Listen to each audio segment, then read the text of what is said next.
A ver, pensemos en algo. Un nombre es mucho, pero mucho más que una simple palabra. Es básicamente parte de quiénes somos. Es cómo nos presentamos, cómo nos ven.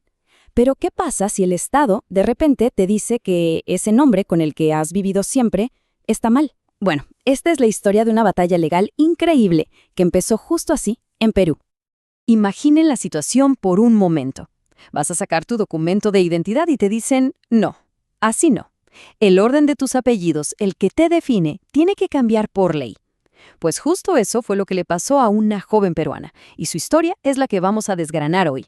Y el problema, en el fondo, era este. Por un lado, Johanna Rudas Guedes, el nombre que usó toda su vida, con el apellido de su mamá primero. Y por el otro, Johanna Guedes Rudas, la versión que el Estado le exigía, poniendo el del papá al inicio. Una simple inversión de palabras, sí, pero que desató una pelea constitucional tremenda. Ok, para entender por qué esta lucha es tan importante, primero tenemos que meternos en la historia personal de Johanna, en cómo se fue construyendo su identidad a través de su nombre. La historia de su nombre es clave, ¿eh? Miren, al nacer, Johanna solo tenía los apellidos de su mamá. Años más tarde, en 2014, su padre la reconoce y su apellido, Guedes, se suma, pero en segundo lugar.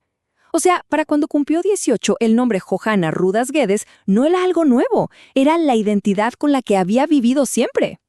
Y aquí es donde todo se complica. Lo que debía ser un trámite normal, de rutina, se convirtió en una pared.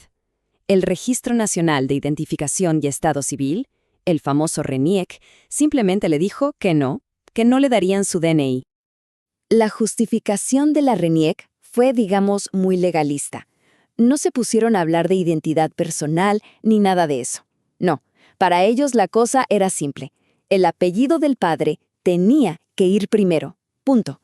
Cualquier otra cosa era, según ellos, una violación a la ley y al orden público. Así de tajantes. Y para colmo, al principio, la justicia les dio la razón. Los primeros jueces que vieron el caso dijeron, básicamente, que el deseo de Johanna no podía estar por encima de la ley como ellos la interpretaban. O sea, que su batalla se ponía todavía más cuesta arriba. Es justo en este punto que el caso explota y sube de nivel. Ya no se trata de un simple documento de identidad. No. Ahora se convierte en una discusión gigante sobre derechos, sobre tradición y sobre cómo se debe interpretar la ley. Y todo esto ante el máximo tribunal del país, el Tribunal Constitucional. Y todo, absolutamente todo, giraba en torno a esta frasecita del Código Civil. La gran pregunta era, ¿es ahí que conecta los apellidos? ¿Simplemente los enumera o de verdad establece un orden fijo y obligatorio? Primero papá, segundo mamá. La respuesta a eso, bueno, lo cambiaría todo. Pero del otro lado de la balanza estaba un principio constitucional mucho más grande, el derecho a la identidad.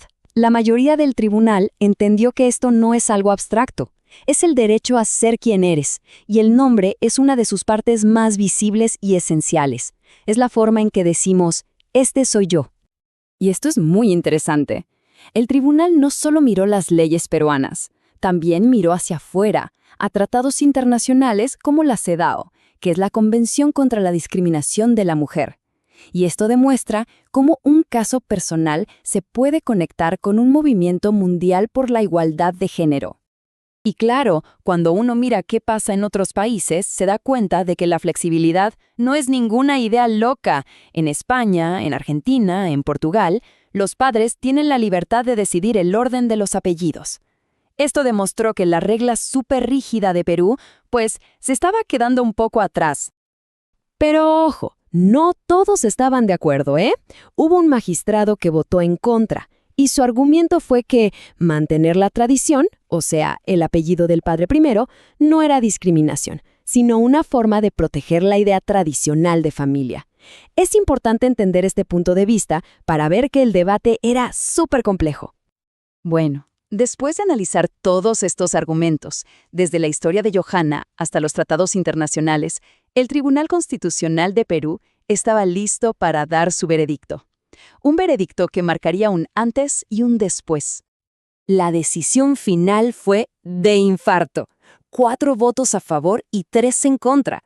O sea, se decidió por un solo voto de diferencia. Esto nos dice lo dividido que estaba el tribunal. No fue una victoria fácil para nada, fue el resultado de un debate legal y filosófico durísimo. Entonces, el fallo se puede resumir en 4 órdenes súper claras. Primero, le dieron la razón a Johanna. Segundo, y esto es lo más importante, reinterpretaron la ley para todo el país. Dijeron que no hay un orden obligatorio para los apellidos. Tercero, le ordenaron a la RENIEC que emita su DNI con el nombre correcto. Y cuarto, le dieron un tirón de orejas al Congreso para que actualice la ley y evite problemas así en el futuro. Ok, el caso de Johanna se resolvió. Excelente. Pero el impacto de esta decisión va muchísimo más allá de una sola persona. Este fallo en realidad abrió un camino completamente nuevo para los derechos de identidad en el Perú. A ver, esta decisión es un precedente con todas las letras. ¿Por qué? Porque desafía una tradición patriarcal muy arraigada, porque pone la identidad real de una persona por encima de una regla de papel, y fundamentalmente porque reconoce que la mamá y el papá tienen el mismo derecho a decidir el nombre de sus hijos. Básicamente, moderniza la idea de familia y derechos en el país. En el fondo, esa es la gran conclusión de toda esta historia. No fue solo una victoria para Johanna Rudas Guedes, fue un momento en que la justicia peruana dijo que la identidad que una persona vive y siente pesa más que una costumbre que hemos heredado por siglos. Y claro, todo esto nos deja con una pregunta flotando en el aire. El caso de Johanna pone en una balanza la tradición y la evolución, y nos obliga a preguntarnos, ¿para qué está la ley? ¿Para conservar el pasado a toda costa? ¿O para reflejar los valores de igualdad y libertad que tenemos hoy? La respuesta, como siempre, sigue en construcción.